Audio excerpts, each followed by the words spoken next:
안녕하십니까. 반갑습니다. 교남 김영만입니다. 자, 오늘은 아래 보이듯이 이렇게 작은 붓들이 여러 자루 있죠. 오늘은 낙관에 대해서 좀 이야기를 할 겁니다. 자, 그럼 낙관이란 뭐냐? 낙성관지의 준말이다. 이렇게 돼 있습니다. 그러면은 보통 우리가 서명하고 제작일시 몇 년도, 보통 이제 우리가 60갑자를 많이 쓰죠. 올해 같은 경우는 이민년, 봄이면 봄춘, 그다음에 작가 교남 김영만 이렇게 해서 쓰는 단관이 있고요. 그리고 이제 누구누구를 위해서 글씨를 써준다.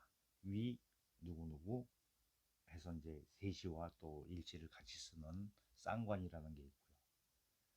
또 본인이 낙관을 안 하고 안 한 상태에서 누구라는 작품을 확인된 경우에 나중에 그 작가가 아닌 다른 사람이 누구 거다라고 표기시를 하는 경우도 있어요. 후낙관이라고 하죠. 그래서 일단은 뭐 낙관에 대해서 이야기를 간단하게 개념적인 것만 이야기를 해봤는데, 실질적으로 중요한 거는 낙관 글씨에 대한 이야기겠죠. 글씨를 누가 얼마만큼 본 작품과 잘 어울리게 쓸 수 있느냐.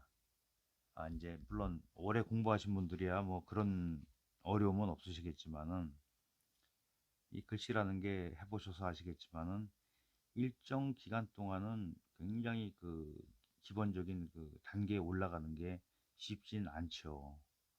그렇지만은 붓을 잡고 얼마 안 된 시점이라도 같이 낙관을 쓸 수 있는 이런 작은 글씨 연습을 많이 하시는 게 좋지 않을까라는 생각에서 오늘 주제로 다뤄보고 있습니다.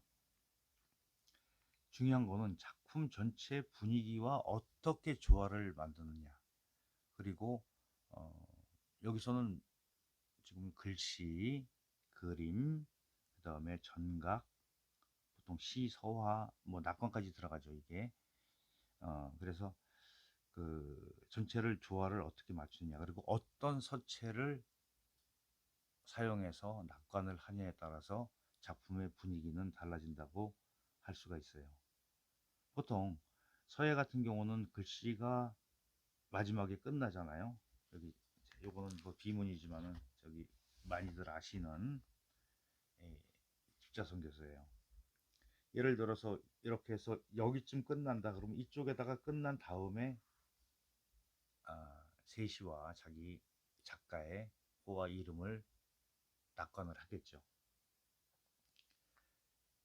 그렇지만 그림은 화면에 보통 요즘은 뭐 형식에 관계없이 왼쪽 오른쪽 위 아래 뭐 아니면 뭐 여러 군데 이렇게 그 낙관을 하지만은, 보통은 그 옛날에 했던 고서화 이런 글씨들을 봤을 때, 서화를 봤을 때 그 상단 위쪽에 한쪽을 그림을 그려놓고 왼쪽이나 오른쪽에 여백에다가 보통 자기 어, 낙관을 하는 경우가 많았죠. 이게 뭐 시대가 어느 때 왔다 이건 별로 중요하진 않을 것 같아요.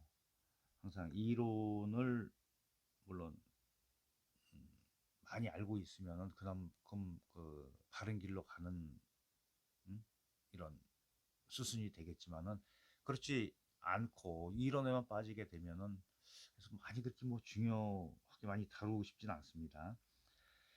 자, 근데 이게 그리고 이제 또 어떤 그 장식성인 그림도 있죠. 그림에서는 그런 데는 낙관을 보통 안 했죠. 민화가 대표적이라고 볼 수 있어요. 민화풍도 어, 보통 궁중화 같은 경우도 보면은 낙관이 없어요. 그래서 이제 물론 그 형식과 이런 거에 따라서 달라진다고 볼 수 있는데, 아, 실질적으로 우리나라에서는 조선 후기까지는 낙관의 사용이 그다지 활발하지 않았다고 합니다. 그리고 근데 근데 중요한 거는 지금도 마찬가지죠. 작품이 언제 제작되었으며 또 어떤 배경에서 그려졌으며 쓰여졌으며 이런 거를 파악하는 중요한 역할도 하겠죠. 자, 이 정도로 해두고 이제 음, 그러면 어떻게 하면은 낚은 글씨를 잘 쓸 수가 있느냐? 이제 이쪽으로 돌아와야 되겠죠. 실기를 얼마만큼 잘하느냐에 방점을 두는 게 좋을 것 같습니다. 보통 이제 우리가 글씨를 쓰게 되면은 지금 이거 반절지에서 반 더 잘랐죠. 4분의 1절지인데 보통 크게 접으면 8자 정도가 나오잖아요. 그럼 글씨 크기가 손바닥만큼 이렇게 커지는데 이런 경우는 이제 큰 글씨는 이제 많이 쓰시지만은 쓰고 나서 본인이 썼다는 거를 세시하고 작가 호와 이름을 쓸 때 갑자기 글씨가 작아지잖아요. 그렇게 됐을 때는 굉장히 힘들어들 하죠. 물론 저도 그런 경험이 많습니다. 예전에 공부를 할 때는 자 이제 여기 큰 붓이 하나 있어요. 이건 이제 18mm인데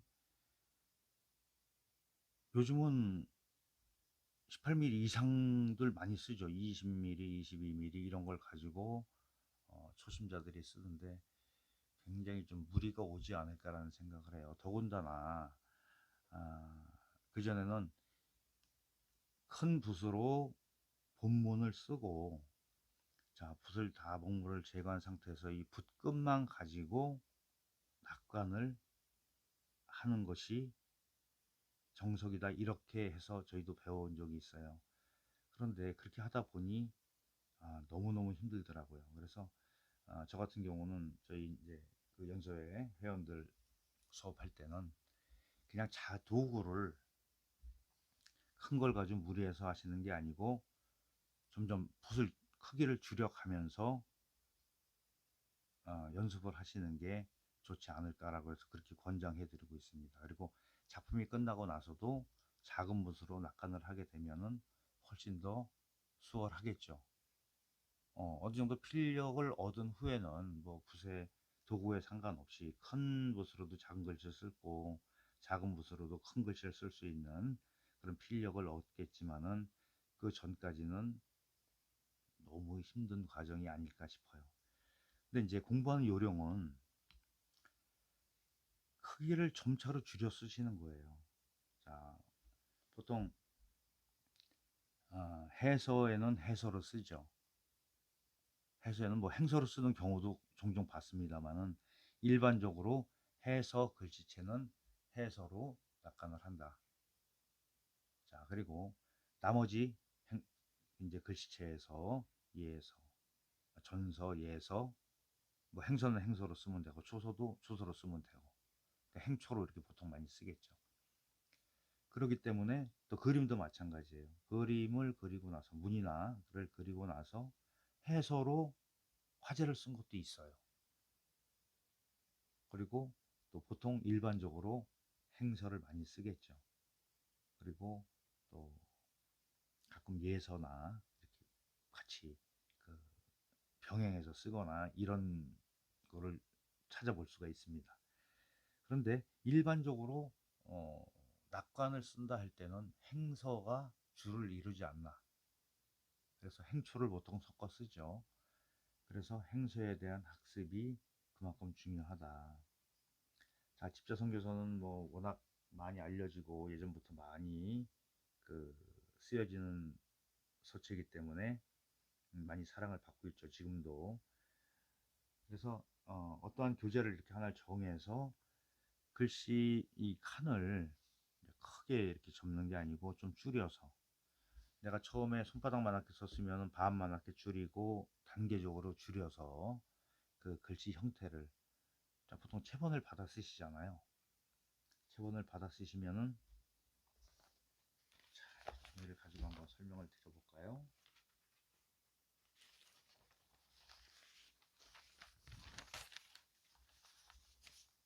보통 2분의 1절지 이렇게 적으면은 큰 자가 나오죠. 굉장히 큰 글씨라고 보시면 돼요. 자, 이렇게 나오죠. 그렇게 되면 큰 글씨는 잘 쓰는데, 자, 이렇게 쓴 상태에서 다음에 종이를 접을 때는 이거를 한 번씩 더 접어서 이렇게 작게 만들어 쓰실 수가 있겠죠. 그러면 칸이 반으로 줄었죠, 전체적으로. 근데 이 사각으로 봤을 때는 굉장히 작은 공간이 나오니까 역시 글씨의 크기가 작아지는 효과가 날 겁니다. 여기서 이 4분의 1을 3등분해서 접게 되면은 이 정도, 지금 화면에 잘 보이시겠죠? 이 정도 크기가 되죠. 그래서 용도에 맞게, 자, 이제 용도에 맞게 붓을 고르시면 돼요. 처음에 큰 붓, 물론 요거보다 요게 한 10mm 정도, 1cm, 약 1, 지름 한 1cm 정도 나오는데 이렇게 작은 거부터 시작하셔도 되고요. 그래서 글자가 이제 칸이 작아지면 작아지니까 이렇게 아래쪽으로 이제 확연하게 보이실 겁니다. 도구를 이렇게 크기 따라서 여러 개를 준비하셔서 순서대로 칸을 작게 쓰면서 연습을 해 나가시면은 작은 글씨도, 근데 붓이 작아지면요 운필에 대한 이해도가 좀 달라져야 돼요. 근데 여기서 영상에서 뭐 기법이나 이런 거는 지금 당장은 말씀 못 드리고, 자, 이렇게 함으로써 일단 크기를 줄이자. 그런데 이게 큰 붓만 사용하다가 작은 붓으로 왔을 때는 운필 자체가 달라진다고는 제가 힌트를 드렸습니다. 자, 그래서 그렇지만은 이 손에 익숙하게 만드는 과정이 그만큼 중요해요.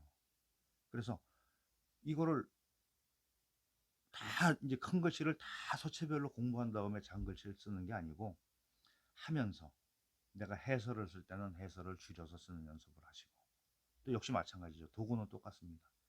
그리고 행설을 쓰게 되면 행설 가지고 대당, 상장, 성교서 이렇게 해서 이거를 작게 쓰시는 거예요. 이렇게 칸을 접어서. 그렇게 되면은 이 도구에 대한 익숙함이 만들어지겠죠. 그리고 글씨가 작아질수록, 여기서 하나 더 힌트를 드리면, 글씨가 이렇게 이제 붓이 작아지잖아요. 그러면은 아래쪽에서 위쪽으로 옮겨 가시면 돼요. 붓 잡는 위치가. 자, 보통 쌍구법도 있고 단구법도 있고 올라갈수록 이렇게 변하겠죠. 이런 거를 적절하게 적용해서 쓰시면은 이제 처음에는 어색하겠죠. 우리 처음에 줄긋기 하듯이 어색합니다. 이런 과정을 꾸준히 숙달해 나가시게 되면은 이제 붓에 대한 그런 저항감도 없어지면서 글씨를, 그러니까 기본적으로 내가 체본을 받았던 서체를 가지고 연습하는 게 가장 좋겠죠. 복습의 복습이 되니까 이런 식으로 해서 어, 작은 글씨까지, 이렇게 세필 글씨까지 연습하시는 게 나중에 내 작품을 조금 더 어, 좋게 보이게 하고 수준을 높이는 그런 역할을 할 겁니다. 자, 전각 이제 정리를 하겠습니다. 글씨든 그림이든 전각이든, 자, 이 행서체, 낙관을 쓸 수 있는 낙관 글씨, 작은 글씨가 전체적인 그 작품의 그 수준을 좌우한다. 이거는 뭐 제가 특별하게 따로 말씀 안 드려도 이제 글씨를 쓰신 분들은 아주 절실하게 느끼신 분들이에요. 그랬을 것 같아요. 저도 그랬으니까. 그래서 이런 제가 지금 말씀드린 이런 방법에 의해서 어느 정도 시간을 두고 느긋하게 공부를 하시다 보면은 음, 지금 현재 내가 그 작품을 꾸밀 때 그 결과물로 나왔던 거랑 연습 후에 나왔던 결과물이 달라지는 거를 본인 스스로가 느끼실 수 있을 겁니다. 그래서 이제 그 제일 중요한 건 그거겠죠. 내 작품을 얼마만큼 수준 높은 단계로 끌어올릴 수 있냐가 이 낙관서에서 결정이 된다고 보시면 됩니다. 자, 이제 여기서 이제 오늘 영상은 마칠까 합니다. 자세히 설명을 됐나 모르겠어요. 일단은 기본적인 방향이나 이런 거 말씀드렸지만은 중요한 거는 실기를 누가 많이 하느냐 여기에 달려 있다고 봅니다. 자, 여러분도 이제 내가 글씨를 시작했던 어느 정도 공부를 하셨던 간에 꾸준히 이 낙관서 쓰는 연습을 많이 하시는 게 좋다고 생각합니다. 자, 끝까지 영상 시청해 주셔서 감사합니다. 그리고 구독과 좋아요, 알림 설정까지 해주시고요. 지속적인 관심과 끝까지 시청해 주시는 거 이렇게 부탁드립니다. 네, 수고하셨습니다.